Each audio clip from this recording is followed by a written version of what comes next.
Hey guys, this is Josh here. I've got Chris and Daniel with me from the Brothers Boyd, and we're here to go over our hot read of the week. That's right, you heard me right. Hot read of the week. We all read the same book this week.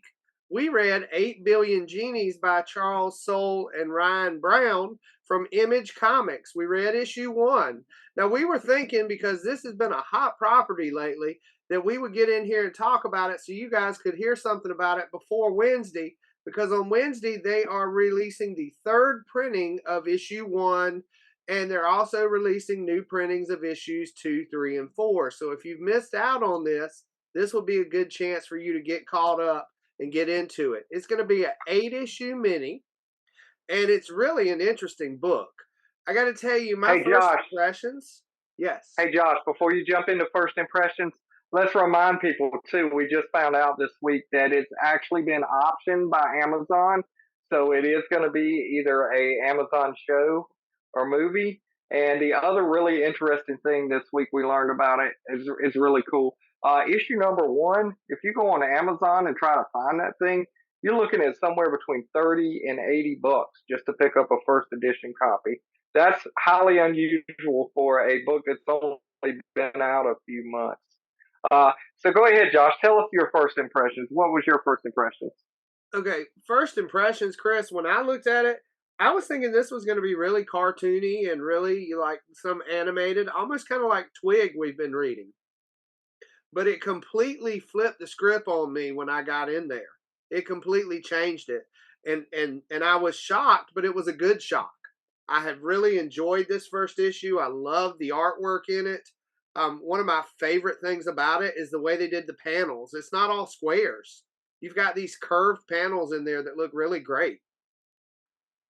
Daniel, what do you think? Okay, first impressions. My first impressions in this issue is that it was very well done. It's a great concept. It's got really great art, and it really does kind of throw you off because you look at these genies and you think these look like Pixar characters, and you think that this is just going to be a like fun loving story, and all of a sudden like you just see what the ramifications are for like everybody having a genies, and it could be ugly and it could be fantastic at the same time. There's a lot of great things there. But I'm really aboard. I'm all aboard after this first issue. I really want to see where this goes from here. How about you, Chris? Okay, so my first impressions, the same thing for me that Daniel said. I saw the genies on the front. I saw that movie Soul coming out because it's a Pixar movie, and I'm thinking, okay, so this is what we're going to see. We open up the book and start at a bar, which I was pleasantly surprised that I was able to see, like, sorry, some normal looking people there. It was really cool. And they started introducing us to the characters and kind of really grabbed you that way. You were really, you just kind of became attached to those characters and invested in what their story was going to be. And if you know anything about what the actual book is about, we're like, okay, so let's see how this affects this particular character or that particular character. I was pleasantly and very well surprised because, like Daniel said, it's a well written and well drawn, colored, inked, lettered book. It's just really well done. I love the fact that right now I'm in the process of reading the current Star Wars run, which is written by Charles Soule.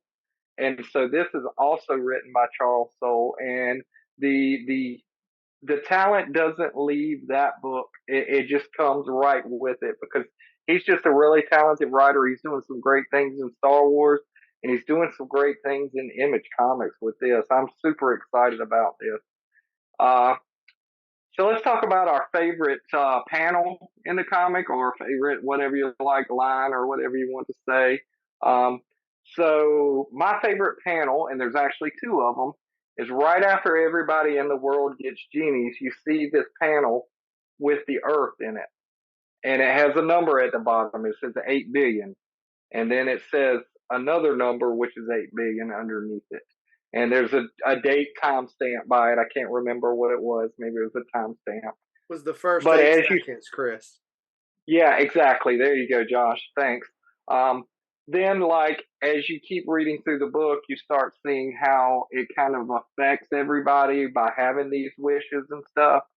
And so about three-quarters of the way through the book, you get another one of these pages, except this time the earth is square and the population is, I believe, Josh, remind me if I'm wrong, I believe it's the first 8 minutes actually Yes, of this first eight thing minutes. hitting. Yes. First 8 minutes, we've already lost 1,000 people in the population of the earth due to these people getting these powers and these wishes. We've So lost yeah, a those are my million, Chris. a We lost a million. million. Okay. Thanks. I knew it was something like that. It was a huge number. So you go from 8 billion to 790 something million, 99 million. So it's a million people gone in like a time span of 8 minutes. So it's gonna be really cool to see what happens over the next 7 books. I'm super excited to read it. Daniel, what was your favorite panel in the book? I'm going to kind of cheat here. I actually have two. The first one was the panel where they show this girl and she's just being a teenager going, "Oh, I wish you guys were dead." And they, like, her parents are like shown in smoldering heaps. And Yeah. that really spells like just how serious this can be. And it's not cutesy or anything like that. It really kind of underlines for me just how serious the ramifications of this could be. The second panel, like, that is my favorite, was seeing the barkeep make his wish, and his wish basically turned the bar into the safest place on the planet Earth, basically, because he probably was the smartest person with his wish ever, and that was probably my favorite thing, just seeing him go, yeah, I don't want any of this affecting my bar or me in here. So no, you guys got anything that happens outside of here does not affect here, which is Yeah, like an excellent wish. yeah, Daniel. I thought those 2 pages where you see individual people using their wishes, like the one lady said she wanted more money than she could actually deal with and stuff like that. I thought that was a really cool concept. The way they showed how it affected each person, and it's probably true. You know, some of this is really true how it would affect certain people. Josh, what was your favorite panel? Yeah, I gotta go with the last page of the book because at that point there's this great like pinkish purple sky, and you've got rocket ships and dragons, superheroes, giant robots, people flying around. You just see what the world would look like if people had all these wishes, you know? Josh, that one robot kind of looked like Hot Rod from the Transformers. Yes, it does. Yes, it does. Yeah. Yeah, I mean, So it's a beautiful thing. I love the look of it. I love, I was reminded, and I know Ryan Brown was drawing this, but I was reminded of how well that George Perez could take a panel and just shove so much in it, and everything had perfect detail. Yes. yeah, And yeah. it really did. You got a castle floating on a cloud in this panel, and it's not like you're looking at it from 1,000 miles away. Um, every little pillar on the castle has a detail there, and you can see it. It looks like the flags are waving in the wind.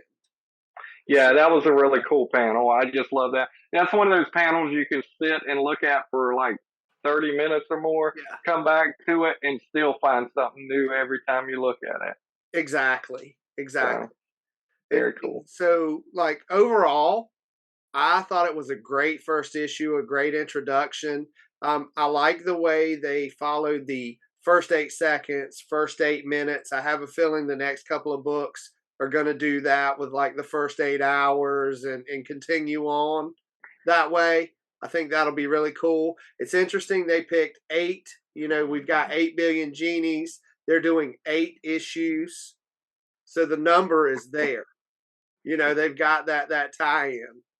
Um, Eight, eight is the magic number. Yes, 8 is the magic number.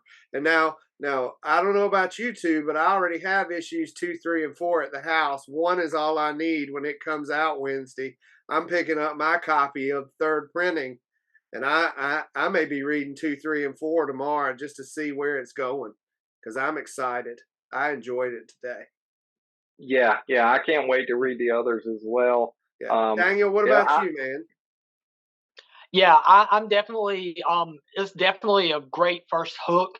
I'm definitely intrigued and definitely really want to don't really want to just keep repeating you because I mean I think we all obviously love this. That's why we chose it to review. But I think it's just a great first issue. I can't wait to read more of this, and with it getting new printings, because I just really surprised how like well this series seems to be taking off with people. So I'm glad for an independent comic to be doing this well too, outside of DC or Marvel, just to be doing this well and really capturing an audience. But yeah, I'm really enjoying it, and I can't wait to see more of it. How about you, Chris? What'd you think?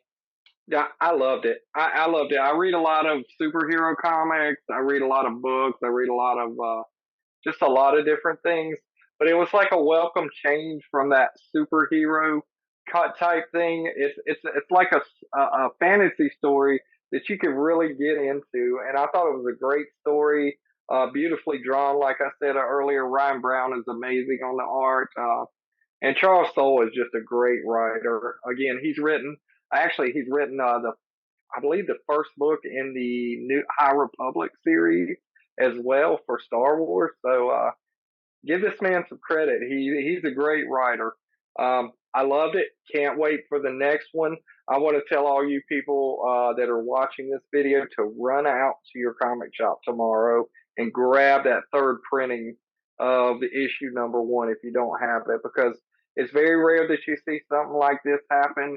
And because it does, it tends to raise the value on those books. I wouldn't be surprised if we don't get a fourth or fifth printing of this, kind of like what the last Ronin did for TMNT.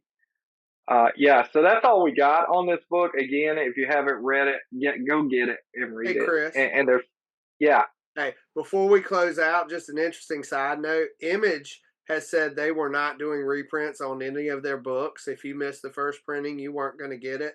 And this book broke that rule. It sold so well. yeah, that's pretty awesome because you're right. I don't think I've ever seen a reprint on an Image, but there's a first time for everything, like they say. Um, hey, if it's making money, why not put it out again? It's like it's definitely turned the comic world upside down right now because it's just came out of nowhere and people have been so surprised at how good it is. So yeah, run out, get 8 Billion Genies by Charles Soule and Ryan Brown. Just yeah, whatever you got to do. If you got to work Wednesday, call in sick and go to the comic book store instead so you can get this book. Go Don't ahead and take call a in Don't few. do sick. it. Don't call in Don't call sick. in sick, please. Don't I call. made that mistake, and I got really sick. So no, don't. Okay, so let's do it this way. If you have any vacation or time off, paid time off, use that paid time off on Wednesday to go get this comic book. It'll only take you maybe 30 minutes to run to your comic book shop, and you can always come back and work. But I have Go a on your feeling lunch if you, break. yeah, but I have a feeling if you pick this book up and start reading it, you're not going to want to go back because you're going to want to read the other three. Um, so yeah, so if you want to keep seeing our videos and our notifications and any of our new videos, Josh and I were at the Craven County Comic Con with our friend Emily Elder this weekend. We had a great time. We got some videos coming up. We're working on the cosplay video right now, and by next weekend we should have uh, the full con video with interviews and walk arounds, and you can just kind of see all the fun that we had there. So hit that like and subscribe bell and like and subscribe button and ring that bell notification so you don't miss any of our new videos. We're at last time I looked, we're at 149 subscribers, so we want to hit that 150 subscriber this week, and so look at that. I've got a giveaway going on our social media. So run over there and check that out. We're on Instagram, Facebook, Twitter, TikTok, and Snapchat as the Brothers Boyd. And also this weekend on Saturday, the 10th, September 10th, from 10 to 6 in Jacksonville, North Carolina, the Brothers Boyd will be at Lion's Eye Games in Jacksonville. We will be part of a mini con. We'll be there at our table. Come see us. Come talk about comics. come buy some comics. We got some out of our own personal collection that we're selling. No, none of these lovely She-Hulk comics are for sale behind me. These are mine. I can't get rid of them. But yeah, we got some figures. We got collectibles. Meet some artists. Meet some cosplayers. So check that out. This is all in preparation for what's to come in the area. There's a lot of exciting stuff coming, and we can't wait to start announcing that to you as well. And until the next video, we will see you at the shop. And please like so Chris will let Robin out of the King in the Black Box.